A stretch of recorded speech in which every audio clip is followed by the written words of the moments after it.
అన్ని బాగానే వస్తున్నాయ్యా, 1వ తారీఖే పెన్షన్ ఇస్తున్నారు, అనేక సంక్షేమ పథకాలన్నీ ఈ ప్రభుత్వంలో మాకు అందుతున్నాయి, మళ్ళీ జగన్ అన్నకే మేము అండగా ఉంటాం, మళ్ళీ జగన్మోహన్ రెడ్డి గారికి సీఎం చేసుకుంటాం అని చెప్పేసి చెప్పడం జరుగుతుంది.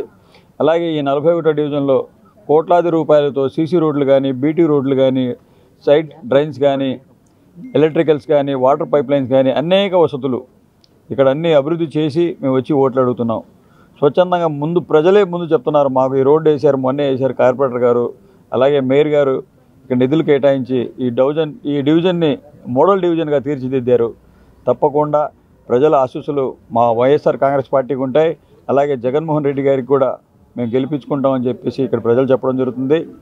అనేక వసతులు కల్పించి మేము ఓటు అడుగుతున్నామే తప్ప గత ప్రభుత్వాలు ఏ ఒక్క హామీ నెరవేర్చకుండా మళ్ళీ ఇప్పుడు వచ్చి వాళ్ళు ఓట్లు అడిగే దిశగా వాళ్ళు ప్రయత్నాలు చేస్తున్నారు. ప్రజలు వాళ్ళకి రానున్న ఈ యొక్క ఎలక్షన్లో ప్రజలు గట్టిగా బుద్ధి చెప్తారు.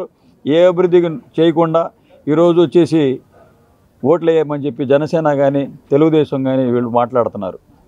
ప్రజలే వాళ్ళకి గట్టిగా బుద్ధి చెప్తారు. ఏదైతే సంక్షేమం ఉందో ఆ సంక్షేమం అభివృద్ధి మేము చూసే ప్రజల మధ్యలోకి వెళ్తున్నాం. జగనన్న వైనాట్ 175 దిశగా మేమందరం అడుగులేస్తున్నాం. తప్పకుండా 175కి 175 స్థానాలు కైవసం చేసుకుంటాం. విజయవాడ పశ్చిమ నియోజకవర్గంలో వైఎస్ఆర్సీపీ జెండా రెపరెపలాడుద్ది. నాకు ఇక్కడ నియోజకవర్గ ప్రజలు మంచి మెజార్టీతో గెలిపిస్తారని చెప్పేసి ఈ మీడియా సందర్భంగా నేను తెలియజేసుకుంటున్నాను. ఇప్పటికే మీరు ప్రచారం మొదలుపెట్టి 4 రోజులు ఏంటంటే 4 రోజుల్లో నేను మాకు డైరెక్టర్ మాజీ డైరెక్టర్ పాత క్యాడర్ని ఎవరిని కలుపుకోవట్లేదు. ఎవరండి డైరెక్టర్? కంచి మల్లేశ్వరి, ఇంకొక ఆమె అమ్మాజీ అన్న ఆమె. వీళ్ళు ఏం డైరెక్టర్స్ వాళ్ళు? మార్కెట్ హెడ్, గొల్బుడ్ మార్కెట్ హెడ్ డైరెక్టర్.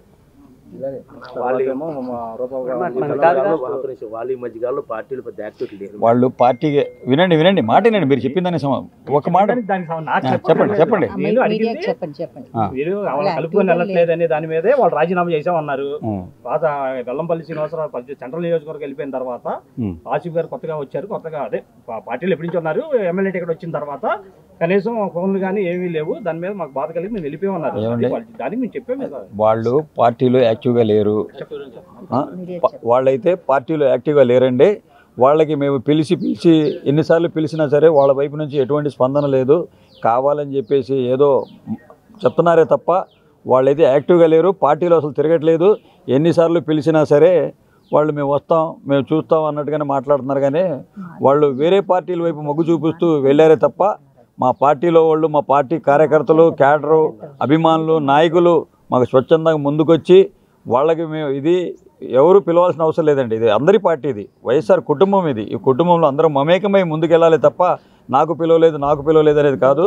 ఇప్పుడు అందరూ కలిసి మేము అందరూ పనిచేస్తున్నాం. వాళ్ళు పార్టీలో యాక్టివ్గా లేని వాళ్ళే వెళ్ళారు తప్ప ఈ ఒకళ్ళు ఇద్దరు మిగతా వాళ్ళందరూ పార్టీలోనే ఉన్నారు. నమస్కారం. ఈరోజు మన పశ్చిమ నియోజకవర్గంలో 41వ డివిజన్ మన ఇఫాన్ గారు డివిజన్లోన పర్యటించడం జరిగింది. మన షేక్ ఆసిఫ్ గారు మన పశ్చిమ నియోజకవర్గ అభ్యర్థి గారు, అలాగే ఏపీఐడిసి చైర్మన్ గారు పుణ్యశీల గారు, చైతన్య రెడ్డి గారు, అలాగే డైరెక్టర్లు, పార్టీ నాయకులు, కార్యకర్తలు అందరం ఈరోజు 41వ డివిజన్లోన పర్యటించడం జరుగుతుంది. ఏదైతే అభివృద్ధిని, సంక్షేమాన్ని చూసి జగన్మోహన్ రెడ్డి గారు మాకు ఓటు వేయండి అని అడుగుతున్నారో ఈ ఏరియా అంతా బాగా అభివృద్ధి చెంది ఉంది. కానీ ఇక్కడ డెవలప్మెంట్ అన్నది, రోడ్లు అన్నవి గతంలోన ఏనాడు పడిన దాఖలాలు లేవు.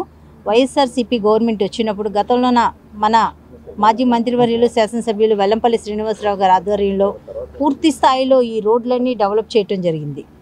ఈ రాబోయే కాలంలోన షేక్ ఆసిఫ్ గారిని కూడా వీళ్ళందరూ ఆశీర్వదించాలి. ఎందుకంటే మేము డెవలప్మెంట్ చేసి మిమ్మల్ని ఓటు అడుగుతున్నాం కాబట్టి మా డెవలప్మెంట్ చూసి షేక్ ఆసిఫ్ గారిని కూడా మీరందరూ ఆశీర్వదించాల్సిందిగా కోరుకుంటున్నాం. రాబోయే కాలంలో ఇంకా ఏ ఒక పని మీకు ఇంకా బ్యాలెన్స్ ఉన్నా, జరగాల్సింది ఉన్నా ఆసిఫ్ గారి ఆధ్వర్యంలో పూర్తి స్థాయిలో డెవలప్మెంట్కి తీసుకెళ్తామని తెలియజేస్తున్నాను. ఇప్పుడు ప్రతి ఒక్క కార్యక్రమము గతంలో ఎలా ఉంది, ఇప్పుడు ఎలా ఉంది అన్నది ప్రజలు ఒకసారి వేరియేషన్ వేసుకోవాలి. గత 5 ఏళ్ల కాలంలో ఎందుకు ఈ రోడ్లు పడవలేదు, ఎందుకు డెవలప్మెంట్ అన్నది జరగలేదు, ఈ 5 ఏళ్ల కాలంలోన ఎందుకు ఈ రోడ్లు పడ్డాయి అంటే ప్రజలకి అందించవలసిన కనీస అవసరాలను కూడా తీర్చకుండా ఒక్క రియల్ ఎస్టేట్ వ్యాపారానికి మాత్రమే పరిమితమైనారు గతంలోన పాలకులు. కానీ ఈసారి జగనన్న వైఎస్ఆర్సీపీ గవర్నమెంట్ వచ్చిన తర్వాత అభివృద్ధి సంక్షేమము 2 కళ్ళగా పాలన అన్నది కొనసాగించడం జరిగింది. ఇప్పుడు ఆసిఫ్ గారిని కూడా ఏదో పార్టీలు మారుతున్నారు కొంతమంది అని మీడియా మిత్రులు అడగడం జరుగుతుంది. వాళ్ళు డైరెక్టులు చేంజ్ అవ్వటం మూలాన ఏదో కొంచెం వాళ్ళు మనసు బాధపడి అలాంటి ఒక నిర్ణయాలు తీసుకుని ఉండొచ్చు. కానీ ఆసిఫ్ గారు వాళ్ళందరినీ పిలిపించి మాట్లాడి మళ్ళీ ఒక మాట మీదకి వస్తాము, అలాంటిది ఏం లేదు. చిన్న చిన్న అలకలు అన్నవి మన ఇళ్లలో కూడా ఉంటాయి.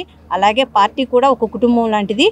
ఏదైనా చిన్న చిన్న అలకలు అలాంటివి ఉన్నా కానీ పూర్తి స్థాయిలో త్వరితగతిన మేము అన్నీ కంప్లీట్ చేసుకుంటాం, అందరం కలిసి ప్రయాణిస్తామని తెలియజేస్తున్నాం.